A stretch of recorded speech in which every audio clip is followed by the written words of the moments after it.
Abandonment. Abandonment. Well, this idea of that in our personal lives is destructive. It's painful. It hurts. But folks, in SHTF, abandonment. Do we have examples in history? Yes, we do. Abandonment, military. Abandonment, political. It is horrifyingly destructive. And we're going to talk about it here on the Prepared Mind channel. Oh, yeah. If you're not on YouTube, if you're not on patreon.com at The Prepared Mind, you're not going to get this valuable information. So get over there.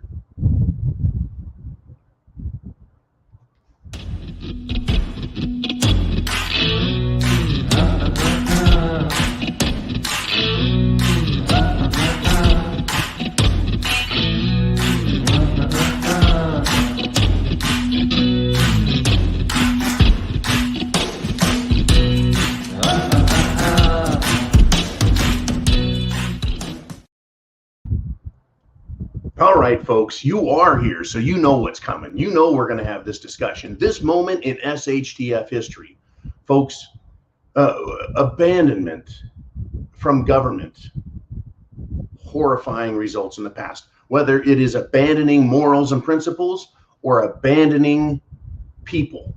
Either way, it leaves a path, a wake of destruction that follows because there's a vacuum, an absence of authority that was once present.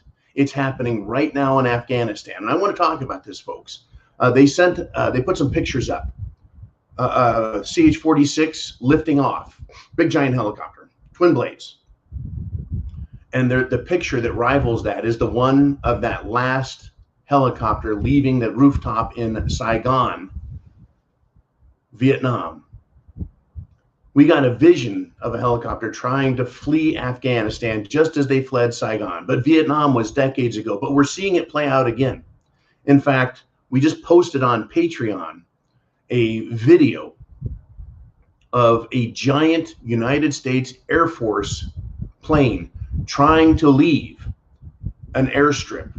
And there were Afghanis everywhere running in front of it, behind it, clinging to the side of the jet, because they want out, right? But in these helicopters, now that the Air Force is gone and the military is gone and they've got a couple of helicopters, where are they going to fly to? They can't go anywhere, folks. It wasn't a military supported withdrawal, right? That's basically what happened in Korea, right? All the troops, the American troops, pulled back and they stopped, though. They didn't totally abandon Korea. That's why we have North Korea, South Korea. On the Korean Peninsula, right? We didn't abandon East Germany to the communists, they took it. But this idea of military abandonment, leaving in its place a vacuum, a power vacuum that is usually, well, let's just say it, it's always filled by someone, whether it's a legitimate government, a semi-legitimate government, or an absolute tyrannical warlord dictatorship type scenario. Sometimes military, sometimes theocratic, right? A caliphate in this example in Afghanistan, right? Abandonment. Again, this is a moment in SHTF history we're looking at. There's a lot of moments, a lot of examples of what happens when Rome fell. It wasn't an event. It wasn't in a day. Well, Rome itself may have burned in a day, but the Roman Empire, right? It slowly fell. It collapsed back down because it grew, it expanded, consumed all resources within its borders, and then collapsed back down. Those outer areas, Germany, France, Northern Africa, Turkey, to an extent, were abandoned, right?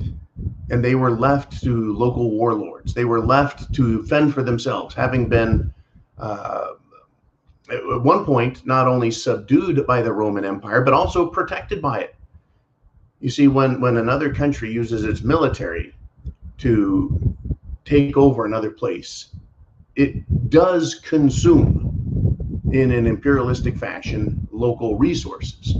but it also provides a service protection of those local resources.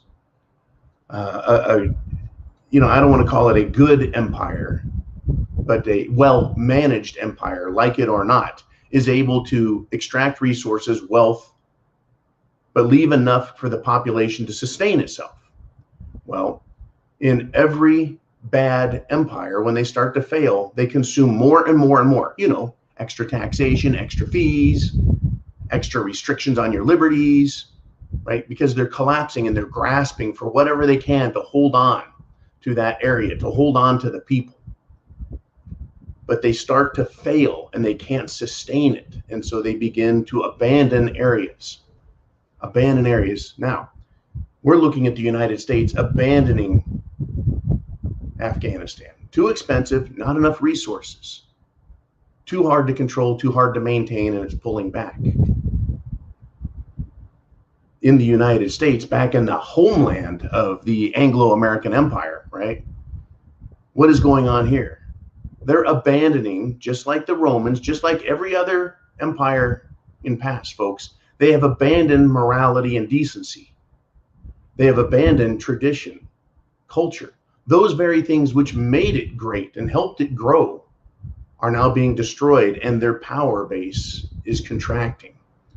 In the US, folks, we, the free people, right? We are being abandoned by our government. We're being left for dead. In fact, we are being called the enemy now. When an empire turns on itself and says, we've got all these great resources, but we can't survive, it must be because someone else is bad. So they're pointing at us, the people that pay taxes, that obey the law, and saying, you're the bad people, right? We have only remnants of our liberties left at this point to protect us from the new regime, which has rushed into positions of powers as politicians have sold us out for pennies on the dollar. Every year that has gone by, every decade that has gone by, that we've been sold out, those little pieces, those little openings in the bureaucracy at the federal level, the state level, the local level, are filled by parasites. It's a weakened structure. It's nepotistic. It is self-serving. It is tyrannical in nature, government. And so people who like that move into those positions. They rush in to fill those positions. That's what's going on right now. And we've been sold out for pennies on the dollar. And now we're starting to see the consequences, folks. The bad news is, right? No, I won't get to that yet. You know, we're seeing this now. This idea that bureaucracy and elected positions are being filled by bad people.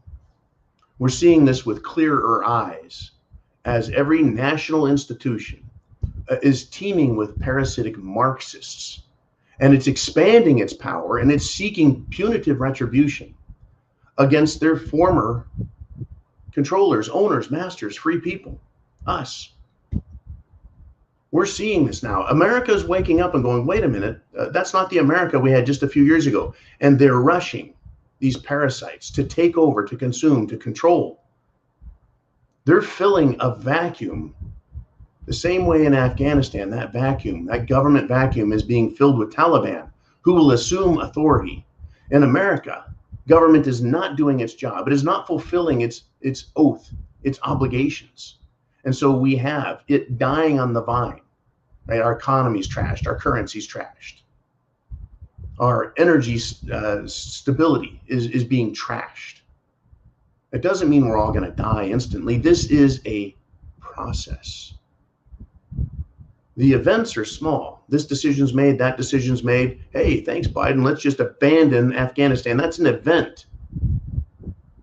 But it's not the end of the event. It is a process of many events and decisions continuing to screw things up, right? And the bad news is the free people of the United States have no other nation to come save us or our secular government system. Right? America used to be the bastion of freedom. Now they've bastardized what was once a free America.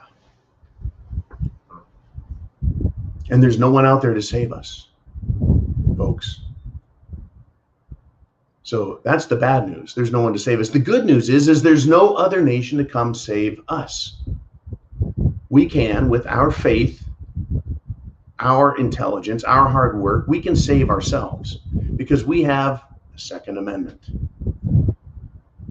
We have a First Amendment. We know what freedom means because we have been able, until very recently, communicate this idea of freedom. Though now it's been lost, the First Amendment, right? But we can fight back, unlike the Afghanis and the Vietnamese who are left for dead, while the political Marxists here want us dead.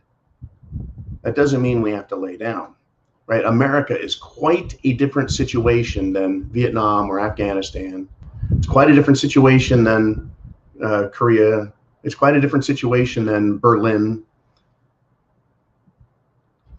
To conquer America, it requires us, the free people, to submit to new masters and their new rules. Folks, we have a choice in the matter. We can deny them. We can refuse to bend the knee to submit to them. We have a choice in this. We always have a choice.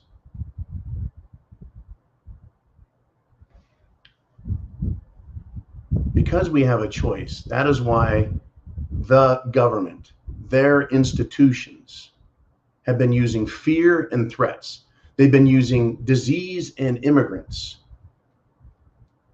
to destroy, dismantle, dishearten, and overrun us. They're trying to convince us this isn't our country. They're trying to convince America that it is bad, that the people who created it are bad, that the consequences and results of that nation are bad, and that we need to just throw it all away.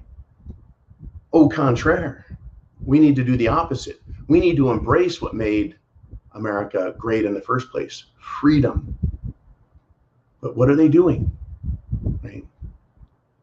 America, the United States of, is weak. It is failing, and so it has to leave Afghanistan. They need to do something different. They're they're shrinking back to the United States of America proper in North America, and they're going to try and control it. And instead of doing what makes a nation great, freeing the people, allowing them to keep their wealth, right? Supporting and encouraging economic prosperity, they're doing the exact opposite. They're locking people down. They're making demands. They're making life more difficult with passports. They're punishing people for being free, and they're punishing business for trying to be free. You see, that is a sure sign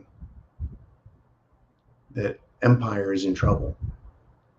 And only you and I, us, we, the free people of America, only we can determine our own destiny. We can't rely on government for protection anymore. The Supreme Court, what are they doing for us? The legislatures at both the federal and the state levels, they're doing stuff at the state level, but the feds are toast. The President of the United States, where is he? Once again, he's hiding in the basement in Delaware. Even Jen Psaki, the White House press secretary, is going to take off until like the 22nd, 23rd of the month. And it's only the 16th. She's going to take a week off. Screw it. But, she doesn't want to have to answer for what's going on in Afghanistan. So they're throwing to the wolves, their second string person who's still pretty powerful, still got a big voice because she'll be talking to mainstream media. But Raggedy Ann is like, nope, not going to do with it, right? So the question for us is the nation is contracting on itself. The powers that be in Washington are grasping, demanding more power, more submission, demanding your rights be abandoned. Schwarzenegger, what did he say? What did he say? Schwarzenegger, what did he say? Screw your freedoms. When government says screw your freedoms, alarm bells, folks. Do we submit to tyrants? Can we ever appease a tyrant? I don't think so. So you've got food, water, shelter, clothing, medicine, means of self-defense. You're a prepper. You're not afraid of what's going on out there, but you see the world through realistic eyes. Eyes that aren't going to pretend that what the government's doing is a good thing and it's okay and it's just part of normal evolutionary process. Well, if it's part of evolutionary normal process, what's the next step? Well, you look at Rome. Hey, folks, this is a moment in SHTF history. Look at Rome. They became immoral, corrupt, perverted, and it crashed. Let's see, corrupt, immoral, perverted, Washington, D.C., Hunter Biden, Joe Biden, Obama. Their desire to create this incredible social sexual change in America is so corrupt, so incredibly perverted that it can only create more destruction. So, do we submit to that? Can we appease them by going along to get along? Can we accept that as this is not normal evolutionary social progress? This is forced, and it's being rammed down your throats, our throats, America's throat, that you will change and accept this new idea, or we'll destroy you socially, social media, personally, your job. You have to obey and get their passport. That's coming. They're going to try it. They're going to push for it. This is what a collapsing, failing empire does to itself, folks. We cannot submit, or I'm sorry, we cannot appease tyrants. So do we demand our freedom and enforce personal and collective decrees once again?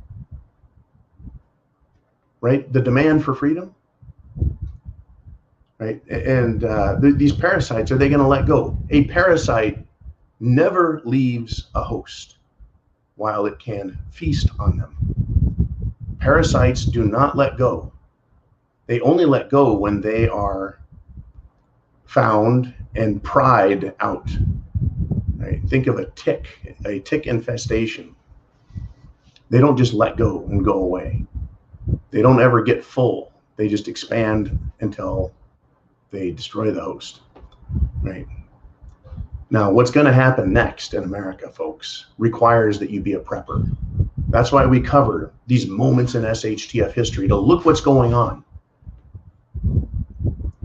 What's coming isn't going to be in the form of the 1776 Declaration of Independence masterpiece of world history. It's going to be different. But what is coming can be based on those same principles, those same beliefs that we are free, that we are created free, that our Creator made us to be free beings with free will to exercise our rights. So what's coming next can be based on that, even though it can't be signed. It can't be a written proclamation. It can't happen exactly the same way, right? But most likely what's going to come, the resistance is going to be based on those same 1776 ideals. It's a different time with different rules to the game, different circumstances, but the same evil is trying to destroy and consume. Right? So what will your decision be when they demand you take a knee before them for whatever reason, social, economic, medicinal, legal? We all get a chance. We all get a choice in this matter that's coming up, folks. Do you choose life or your liberty? And before I let you go, think about what is happening right now in Afghanistan as the Taliban have moved into the Royal Presidential Palace. The presidential palace, that's what they got. The Taliban's moving into that. They're assuming control of the administration, the bureaucratic apparatus. They will install into those apparatus their own caliphate, theology, rules, Sharia law. And it will, once it has full control, begin to eradicate its enemies from within. That is the historical process of a tyrannical state being created. The United States of America, we're not going to be the same way. We have our choices. How is it going to play out? Lexington and Concord, how is it going to play out? Folks, I don't know exactly. I just know that I am prepared. Food, water, shelter, clothing, medicine, means of self-defense, and a plan. We should all be extremely concerned about what's going on. Never have we seen our country attacked from every facet, every sector, every discipline in America is under attack by these globalists. Shit has hit the fan. I'm not saying this is coming. I'm saying it's here. It is evident. Free speech is disappearing. It is drying up like a lake bed in a desert under a scorching sun. I will stay here as long as I can, and as long as you guys support me. And folks, on Patreon, you can support me. The preparedmind.club supports the Prepared Mind Network, right? It supports you with products. And in return, it supports us and provides us a platform to continue to provide information, valuable perspective. See, I'm coming at you with the world is very negative. The world we want is very positive. Big difference, big disparity between the two. Be optimistic, understand we can get through this, but know that there is a difficult time coming. People who want to pretend it's not are doing this. La, la, la, or they got their fingers in their ears and blinders on their eyes, right? And that's their choice. And if they're not prepared, if they're not ready in any way or any fashion, they're in big trouble. Big trouble. Sad to say, but so keep doing your job. Provide them with the opportunity to wake up, to see what's going on. And this moment in history, folks, this moment in SHTF history is very illustrative of the types of things we can see here very quickly as the system is collapsing and failing, and the people who are rushing into seats of power, these just whacked out of their mind leftists, they're going to be in their own way like the Taliban, demanding you obey their law or it's off with your head. Deprogramming, re-education, work gulag camps that everyone on the left has prescribed, talked about, even happy little Katie Couric, because we're clinging to our guns and Bibles. We're clinging to the Constitution. We're clinging to our faith, and they don't like that because that is your justification. That is your support. It is our support. It's got our back, those beliefs. It's a shield in the front and it's support in the back. Our beliefs, our convictions that freedom is the proper way to go, that freedom creates prosperity, human fulfillment, and happiness. The opposite, tyranny, is destructive. Chance favors the prepared mind, folks, is yours. Godspeed, Semper Fi.